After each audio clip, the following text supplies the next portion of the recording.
then the first business investment I made was I hired a business coach. And that was very, very smart. She was excellent. And her name is Laura Berman Fortgang. And she just really helped me get clarity on some important things.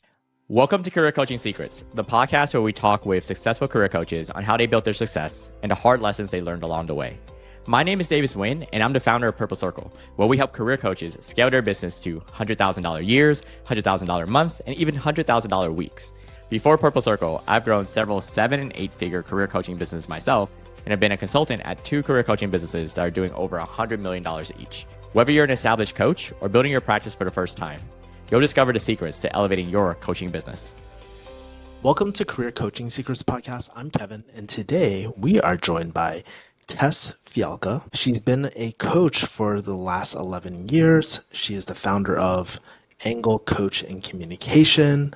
Welcome to the show, Tess. Thank you, Kevin. I am super excited to be here and to chat with you today. Yeah, I'm also really excited too because 11 years is not a small amount of time. And so I would just love to hear the origin story, the lore. What made you become a coach and actually start your own business doing coaching? So I was actually an independent consultant for many years. And when I was an independent consultant, I did a lot of corporate training.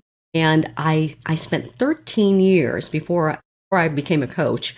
I spent 13 years working for a management consulting company. And I fell in love with all things leadership and people development and how do you create like the systems and the infrastructure where the team can thrive and the culture can thrive and people love to come to work, and so for a season, I thought about going back to school and getting my PhD in organization development. But at the time, my daughter was in college and my son was going to be going to college in a couple of years. And it was like, oh, no. In our family of 4, we don't need 3 of us going to college at once. And so I shelved that. But at the same time, or around that time, I ended up going to work for one of my clients. And that was my dream job because I was hired to do employee development and engagement and create, this was a growing company, very forward thinking, really wanting to invest in their people.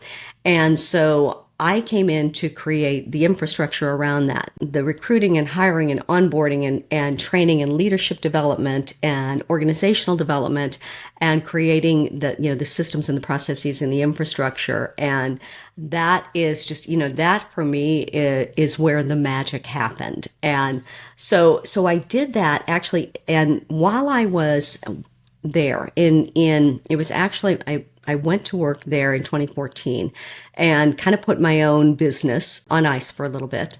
So during that time, we decided that we were going to implement a 360-degree feedback tool, okay? And so if you know anything about 360 feedback tools, they can be a really, really vulnerable experience. Now, what we were doing was what I consider when it comes to a 360, the right way to do it, because it was for leadership development. It wasn't being used as a performance assessment. And the tool that we were using at the time, and it's one of my favorite tools, it's the Leadership Circle 360. What it does is it basically defines what are the competencies that directly correlate with effective leadership and effective organizations. So this is a great tool, but that being said, it became abundantly clear to me that the way that I wanted to be in integrity fully for my internal clients.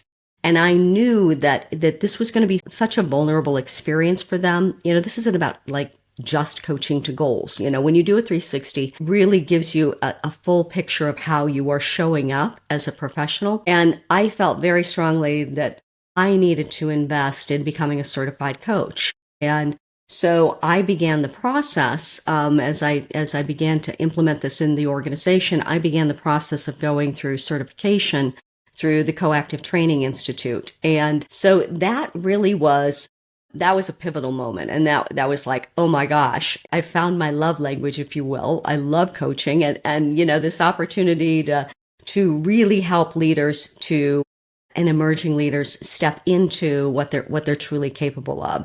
And so, yeah, I just, fell off the coaching cliff and landed on my feet and was had landed in the Garden of Eden, if you will. It was fabulous. So that's kind of how I got here to where I am now. But it was certainly a journey. And then I went back into business for myself at the end of 2023. And I had a wonderful time working in this organization.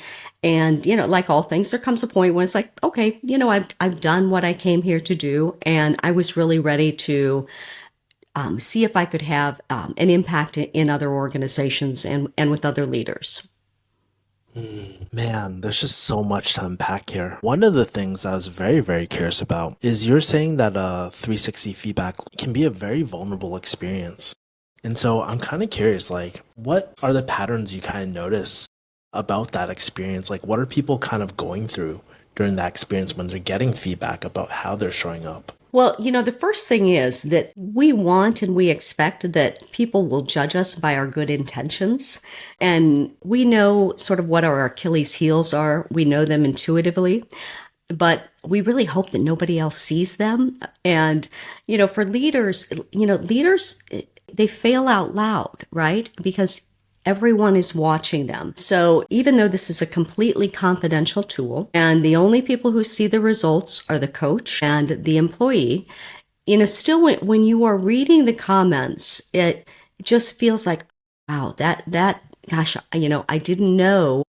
I didn't realize that when I'm excited and I think I'm engaging with someone and I start talking over them because I'm excited, then, oh wow, that's coming across as if I'm shutting them down. Or if, okay, my standard is really, really high and I want my team to have that same standard. And so maybe I don't realize that actually what I'm doing is I'm creating an environment of learned helplessness because my team is afraid that if it's not going to be just perfect the way, Sam, Joe, Bob, whatever, whoever wants it to be, then they'll hold back because they don't have the psychological safety. And so it's this recognition of the things that I thought maybe were really strong can also be my Achilles heels. Does that help?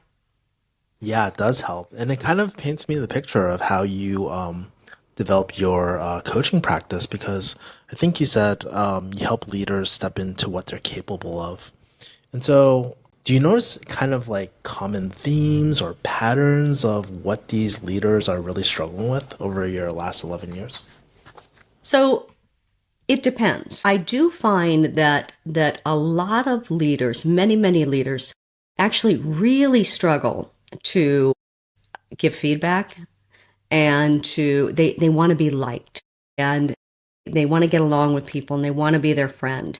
And often it's that ability to connect with people and they're friendly and they don't rock the boat. And then they find themselves in a leadership position and they have to hold people accountable and they have to have those tough conversations and they have to set a standard and they have to cast a vision. And that can be a real challenge for them to polish. What I like to say is, as a leader, you have polished a couple of facets of the gemstone that is you. Okay, part of that is because I like jewelry, all right? But as a leader, what we want to do is we want to help you. There's so much more to you that you have to bring to the table. What we want to do is like, okay, here are these other facets of that gemstone that is you. What do we do to polish those facets that are going to help you step more fully into your potential as a leader? And in the moment, who is the leader that you need to be in that moment? Do you need to be the leader in front, directing and clearing the roadblocks? Do you need to be the leader beside? Hey, we're going to get through this together. We're going to collaborate on this. Do you need to be the leader behind that is supporting them and encouraging a team member to step more fully into what they're capable of? So that's one of the key areas is the many of them, because I work a lot with leaders in what I like to refer to as the messy middle.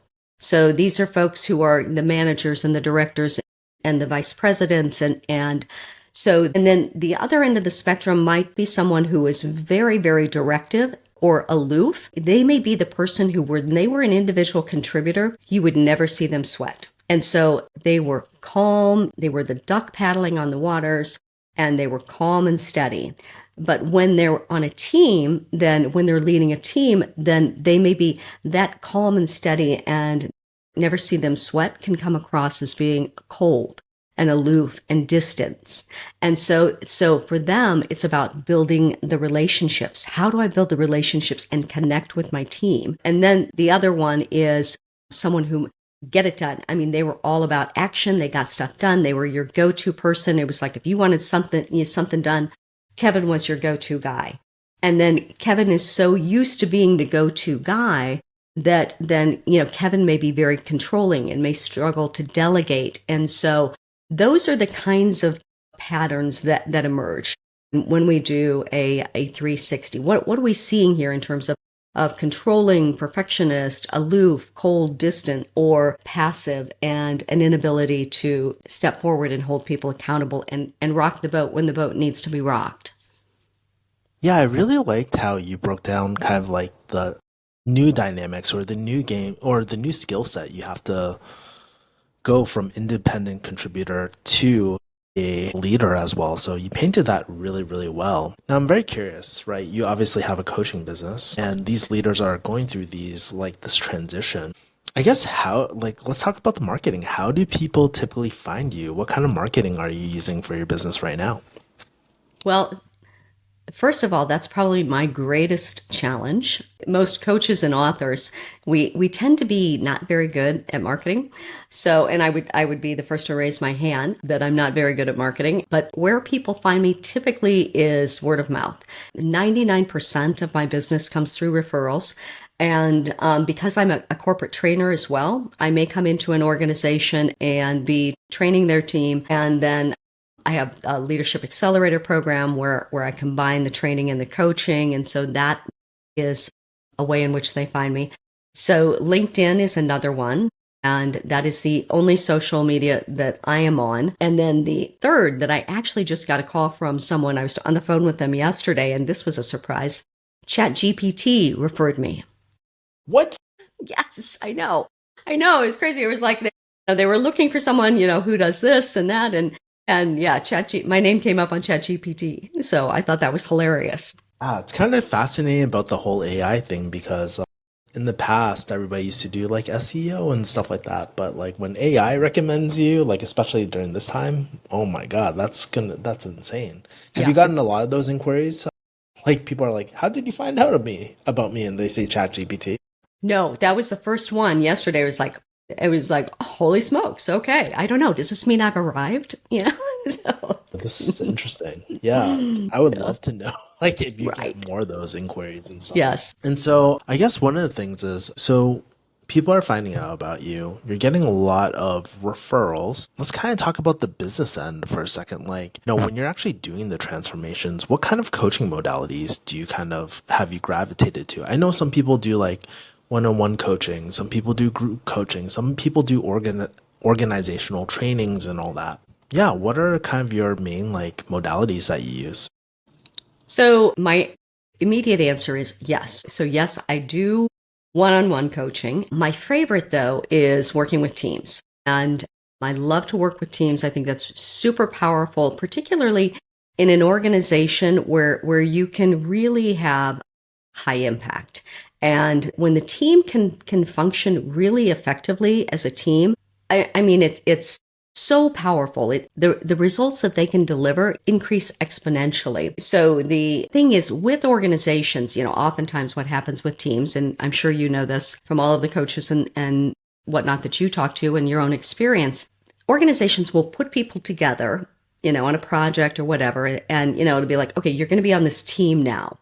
And so it's as if, it's kind of like my joke is, well, if you've watched a team or cheered for a team, the Super Bowl, the World Series, the World Cup, whatever, if you have been on a team, okay, the swim team, the baseball team, if you cheered for your kid on a team, if you can spell the word team, it's this assumption that you should be able to come together and work effectively as team members. And it doesn't happen. And most teams don't have 6 months to figure each other out. They don't have 6 months to hit their stride. So if I can come in and help them align, and so that, all right, we've got clarity on what's our why. Why are we here? What do we really seek to achieve? How are we going to work most effectively together?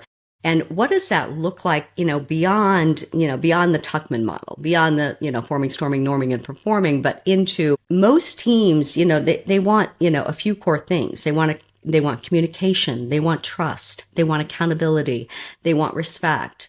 But what few teams actually talk about is, what does communication look like to you, Kevin? Versus what does it look like to me? And what does accountability look like to you? And what does it look like to me? And so getting clarity around the core things that you really want as team members. What do those behaviors look like in action? And then the team can create what I like to refer to as the team pact. So it's not a contract necessarily, but it is a pact. And I like the word pact because it's rooted in the word peace.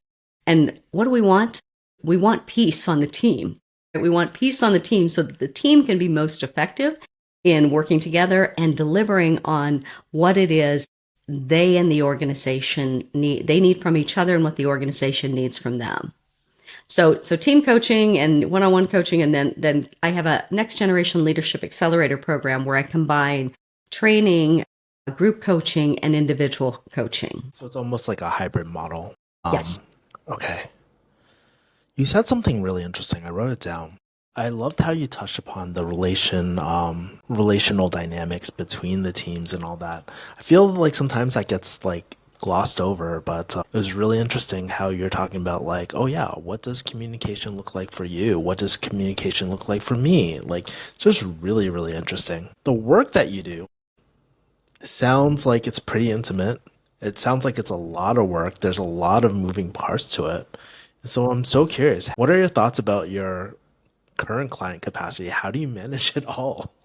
For example, the Next Gen Leadership Accelerator program, that is typically in cohorts. And I'll do a cohort of typically about 12 people. And I might have, a couple of cohorts going at one time. I might also be doing, some speaking engagements and some one-on-one coaching. Because I have developed these over the years, I have processes in place. And so when I'm committed to a Next Gen Leadership Accelerator program or a training program, they're on my calendar. And I think that's probably one of the most important things, for coaches, because while it may sound like I'm going in many directions, they actually intersect pretty well.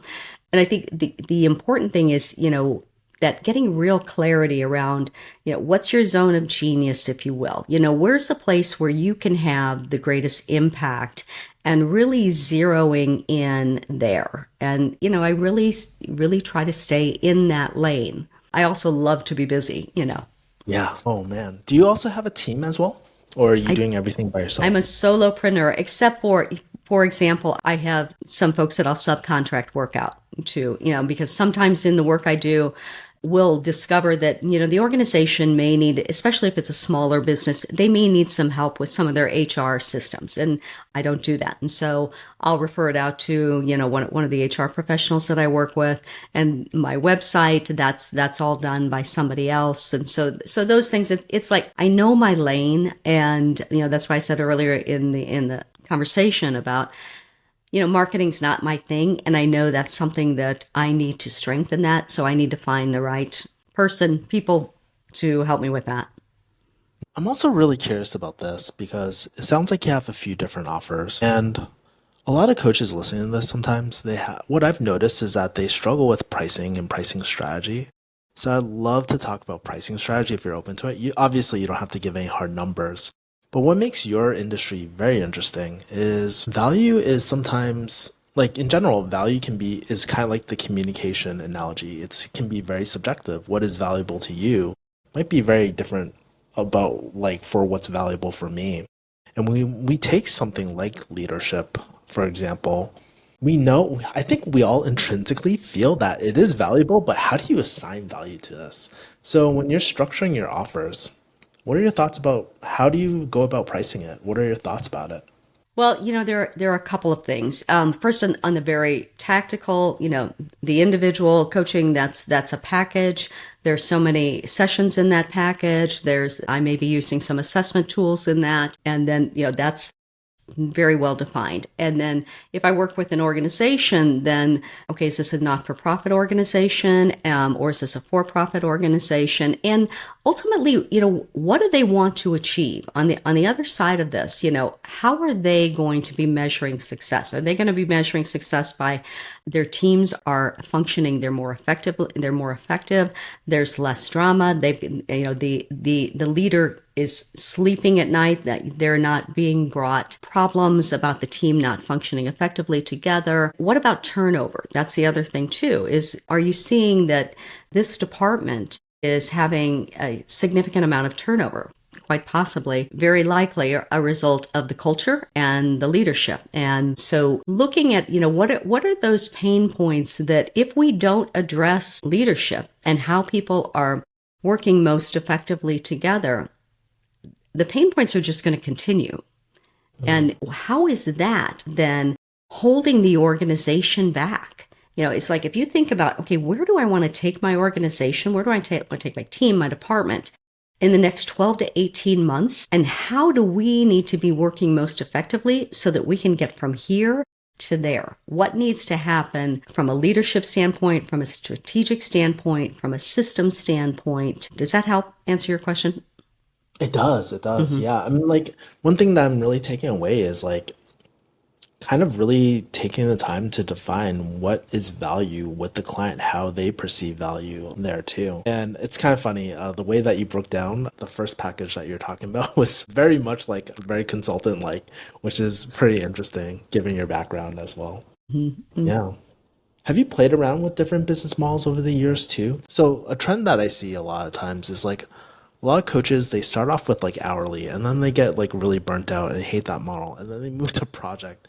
And then the more advanced people I've seen, they've done like value-based pricing and stuff too and incorporated that. But yeah, I'm kind of curious, have you played around with or experimented with any business models?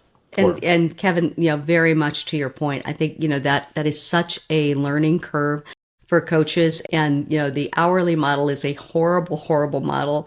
And, it just really is. And it's like, you learn that very quickly. It's like, this is not a good way to do this. And moving, into, particularly with individual coaching, this is the number of sessions and this is the price. And that became really pretty clear pretty early on. But now moving more into the value-based, okay, what do you need to get out of this, leader, so that on the other side of this, you're going to see the results that you want to see, and you're going to feel like, okay, I have become a better leader. My team is functioning more effectively, and you are going to see those results on the other side of it. And the other thing also is, on the other side of it, you know what to do. You don't need me around anymore. All I've done is I've shone a light on areas in which your team is tripping up or you're tripping up. I've helped you create an infrastructure around how do you work most effectively going forward. And you now know, leader, what are the things that you do that are tripping you up, that get in your way. And now you have the tools so that you can address those, because, under stress, they'll probably pop up again. Those things can come back. And so what can you do beyond this coaching engagement to ensure that your transformation continues and it's not just a momentary or a temporary transformation, but this is how then you live and work as a leader going forward?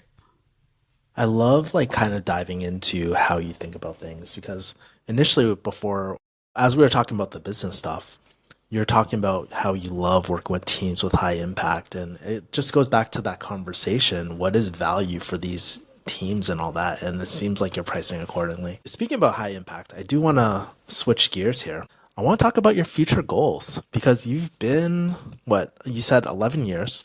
You've been running this business for 11 years. So I'm kind of curious, where do you want this coaching business to take you in the next season? Do you have any like secret dreams, big ambitions no one knows about, or like desires to scale? I'm very curious.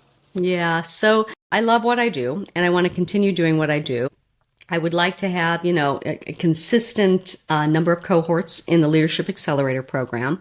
I also really enjoy speaking opportunities. I do those pretty regularly and interested in more speaking opportunities nationally, internationally. And the other thing that I want to create, and it's just a nugget at this point. I'm not sure what it looks like, and I'm sure there are probably other very seasoned coaches out there who have done this and created this, but I want to create something around strategic philanthropy, where I would be working like with an organization and like a for-profit business, and then there might be a not-for-profit that they are very active in that they would be willing to sponsor to go through like the Leadership Accelerator program, because the not-for-profits, there's so many of them out there doing such great work, and they don't have the resources to invest in much in the way of training and development and leadership development. And so if I could create something like that and open up some more opportunities for not-for-profits, I'd really like to do that. But I haven't formulated quite yet what that looks like. Well, that's really exciting. I really like that word of strategic philanthropy. There's a nice contrast there, but it's also very clear to me. It's like, oh yeah, we want to, I'm like stumbling on words right now. But yes, okay, I love that. And so one of the other questions I have, as you're thinking about the future of your business, what are some challenges? What are some challenges that you're noticing in the season of business right now? Like, is there anything that I guess people wouldn't be able to see from the outside looking in? So I mentioned the marketing side, and that I think is a big one. And as a solopreneur, I am a one-woman operation, and I have an unrelenting sense of urgency, and all of these things that I want to create and I want to bring into the world in service to organizations and to leaders and teams out there. And so I think this recognition that even though intuitively I know I can't do it all, I want to bring so much more to the world in terms of coaching and developing others. So that's probably the biggest, and that's more of an internal. The external would be the marketing side of things. I see. Tess, I do want to play a game with you if you're open for it as well. Sure. I Yeah, love games. What game are we playing? Squid Games. No, just kidding. I think one of the things I just love are like storytelling games, and I learned this from this guy. His name is Matthew Dix. He won some sort of like moth storytelling ball. I don't know what they call it, but he won some sort of contest. And how I want to loop it in with like the career coaching is that a lot of coaches or most business owners, they invest at some point. Coaching, training, team members, marketing, masterminds. It could be anything. And so what I'm going to do, I'm going to ask you 4 questions. They'll be small phrases, but tell me the first thing that comes to mind. Okay. And then if you have a story associated with it, I'd love to hear it. So are you ready? Sure. First business investment you made. Well, let's see. The first was actually getting certified through Coactive Training Institute, but that was years ago. Now, when I went back out on my own, then the first business investment I made was I hired a business coach, and that was very, very smart. She was excellent, and her name is Laura Berman Fortgang, and she just really helped me get clarity on some important things. Last business investment you made. I have my book that is now coming out, Walking the Leadership Ledge, the New Leader's Guide to Building Resilience and Confidence at Every Step. And so I'm in the midst of recording the audiobook. And so I had to buy these headphones, and I had to buy this gigantic microphone. Okay. And so that is most recent. What microphone did you get, by the way? Do you know the model? It's a Samsung Q9, something like that. Yes, I am aware of it. Mm-hmm. I don't remember Massive. the exact model. I think I know which one you're talking about. Cool. Now we're getting to juicy ones. Okay. Best business investment you made. Let's see. Okay, well, I probably already alluded to them. The getting certified, and also hiring a business coach. The other thing that has been helpful is that you need certain tools, and so investing in tools that are going to help you to help your clients. And so I would say that would be another one. Is there a specific tool that comes to mind? The Leadership Circle 360, fabulous tool.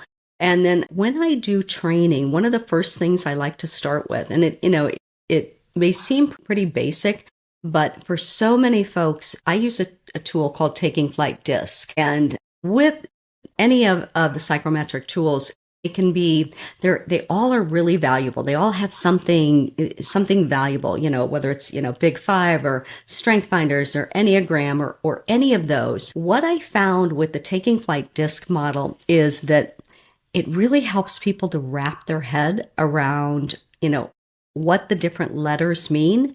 Because oftentimes, you take something like a Myers-Briggs, if you're a Myers-Briggs fan, and, they'll go through that and they'll do the assessment and they'll have the training or whatever, and they'll have the aha moments, and then it's like, a couple weeks later, it's like, gee, I don't know. Am I an ENTJ, an INFP, an ESPN? I mean, it's like, they just don't remember that. And so what I really like about this is they get it, because it's very, very sticky. On its face, it's like silly enough where it like gets your attention, and then you're like, oh, wow, this is genius, because it resonates. People remember it. Sticky is important for those assessments because I love it. I love like strength finders. I love all these. I love the super complex ones too, but yeah, it's always the sticky ones that you remember. And that exactly. Yeah. And, for most of these folks, it's just like they need just a fundamental baseline. Oh, this recognition of not everybody looks at the world the same way I do. Not everybody communicates the same way I do. And that just really helps them to wrap their head around it. So that would be one of my go-to tools. Have you ever done strength finders before? I have. Yes. It's been many years. I really like it. Make a guess on what I think one of your top 10 is. I'm not sure if I'll remember. This is not my normal question, by the way, on a podcast. But all right. I see this theme of individualization, like is that one of your top 10? If I'm going to be honest with you, Kevin, I don't remember. I'd have to go back and look at them. Yes, I will go back and look at them, and I'm going to get out my book. I'm going to check that out. Mm-hmm. Yeah, the reason why I bring that up is because you're very, very good at like understanding, taking the perspective from someone else and seeing how like things kind of fit together and stuff like that. I really noticed that pattern. All right, what are your strengths? Individualization is my top one for strength finders. Mm-hmm. So, worst investment, kind of like something that you wish you kind of got your money back from. Yeah, I'm figuring that one out, and I might actually be in the midst of that now. I'm in the process of wanting to transition all of my content to a virtual platform and to be able to offer everything virtually. And so I've been in conversation with a particular platform. I've gone through one of their training programs, and I'm just not sure it's the right fit. And I may have pulled that trigger too quickly, but the jury is honestly still out on that one. Yeah, I feel like I've been really pretty fortunate, and I've tried to be judicious. And the worst investment might actually be the one that I'm not making that I should be making. That may be that I may be withholding when I should be investing. So maybe that's another side of this, that perhaps I'm too cautious. As we're reflecting on like these stories about investments, I guess like I'm kind of curious, how has your decision-making process changed in what to invest in over the years, if it has at all? It can be really easy. It's funny, even though I said I feel like I'm pretty judicious, I can still get caught up in shiny object syndrome, and I'll go down, this rabbit hole and be thinking, well, what about this certification or that certification? And there comes a point where as a coach, it's like, okay, you've got enough certifications. You don't need any more. You need to be laser focused on how am I delivering most effectively for my clients, and that my focus is truly there. Now, I kind of lost your question there. So I may have gone down a rabbit hole. I don't know if I answered that quite well enough. Yeah, no, it's just really interesting. Like you mentioned the shiny object syndrome and stuff like that. Yeah, I'm just kind of curious how you thought of business investments. So yeah. Mm-hmm. Yes. Was there anything else you want to add to that, or was that well, pretty much... probably, one of the other good investments I would say was the writing the book, and that was an investment of time and resources, and that is one of those things where I think for those who do write a book, it's like you've got to get the book out of you. The book has to come into being. And also, I think it really helped me to very clearly define what it is that I offer and that I bring to the table. I see. Okay. Last question. This one's an easy one. Okay. I was debating if I should play another game or not, but I want to be mindful of our time too. All right. If you had to start tomorrow, like this coaching business all over again, 0 followers, 0 clients, 0 relational capital, they just disappear off the earth. You don't know what happened to them. But you have all the experience you have right now. What would your first 90 days kind of look like if you had to rebuild the business? Yeah, that's a great question. And I think where I would go, it would be actually, I would be reaching out to groups and saying, hey, I'll do a lunch and learn for you. Would you like to bring a group together? We can do some mini trainings. I would reach out to organizations and for their meetings, for their conferences, their summits. And I would that is probably where I would start. Okay, my real last question, Tess. How can people find you and connect with you, and where can they get your book?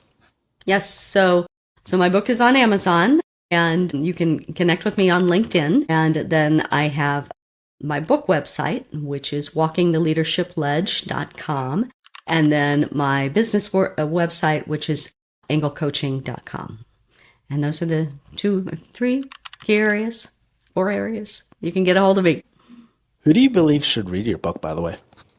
So, yeah, that's a great question. And so the title is Walking the Leadership Ledge, the New Leader's Guide. Okay, and I put new leader in parentheses because, it's like you decide what a new leader is, all right?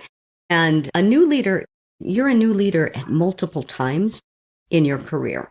And yes, there are the new leaders that we might traditionally think of as moving from individual contributor to more of a leadership role. But you might be working on a committee or on a project and you suddenly find yourself in a leadership role. And maybe that's not your position, if you will, but in this environment, you're a new leader. And I talk about in the book a story about Joseph, who is cresting 50, and he's a new leader because he is just bought a franchise, and he suddenly finds himself having to lead people, whereas before he was an independent insurance agent. And so you can be a new leader at many, many times throughout your career. Well, Tess, I really appreciate so much that you talked about. Like some of my favorite moments from this podcast were when you broke down the relational dynamics, especially that transition, the relational dynamics among a team. And even when you're talking, I love your investment part, like those different stories that you shared. But I also really enjoyed, you have such a gift that really I can tell, like you have such a gift at really understanding like what the perspectives of other people. And I think that's kind of like the secret to your work and your secret to your coaching methodology. So I just really want to thank you for just coming on and sharing your stories and all that, Tess. So thank you. Thank you, Kevin. I've had a great time. I love chatting with you about my favorite topic. So it's been a joy to be here for the last hour with you. Thank you so much. Thank you. That's it for this episode of Career Coaching Secrets. If you enjoyed this conversation, you can subscribe on YouTube, Spotify, Apple Podcasts, or wherever you're listening to this episode to catch future episodes. This podcast was brought to you by Purple Circle, where we help career coaches scale their business to $100,000 years, $100,000 months, or even $100,000 weeks, all without burning out and making sure that you're making the impact and having the life that you want. To learn more about our community and how we can help you, visit joinpurplecircle.com.